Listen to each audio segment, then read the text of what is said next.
Hi, good afternoon. Um, you know, One thing Brian knew most about me was that I was almost never at a loss for words. And this is the first time in my life that they just don't flow easily. But what I am very present to is the size of my heart right now.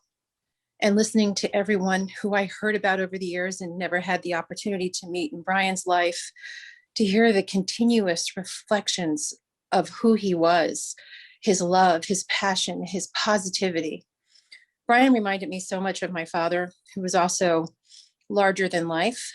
You know, um, I'm always amazed by how many people I meet, and somehow my father had met too, and had such love and bonds to him. And I'm learning Brian's the same way. His heart was so big, and the gift he had to give was just endless. I feel so honored and privileged to have met him in this lifetime and to have him as my brother, as I used to refer to him as. You know, um, as Suzanne said, he certainly was the keeper of my secrets, my dreams, the most intimate information about me. And when he couldn't get it, he'd be very upset and tell me I was burying the lead again. We hadn't spoken quite some time. The first thing he'd say to me is, "Where are you burying the lead?" And I, being the relentless person I am, wouldn't I make him hunt for it. And you better believe he got every story that he wanted. Um, Knowing Brian for almost 18 years, one of the most wonderful moments was the night he called me and he finally met Abe, and just how happy he was. To know Brian is to know Abe. It was the first time that he met a woman, and I heard about every woman, every date, that matched his love and reciprocated the kind of love that he had to give. And I am so grateful that before he left this earth, that he had that in someone, that he was gifted and rewarded with all the love that he's given all of us through Abe.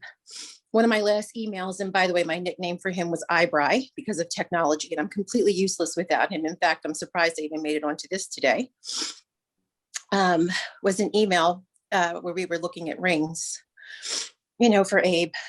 And our last physical conversation, we exchanged a whole round of I love yous multiple times. And I'm just so grateful that I had that opportunity. I don't really have anything particularly eloquent to say today other than to express my love and also grief for losing someone that's going to be completely irreplaceable in every way possible. And my gratitude to his entire family for allowing me in. And my love to all of you, because I know how my heart feels and I can't imagine what you all have gone through. But at the same time, Brian taught everyone wisdom and strength, and you have absolutely exuded that, especially Shauna and Jackson. So just my love to everyone and my absolute gratitude for this opportunity.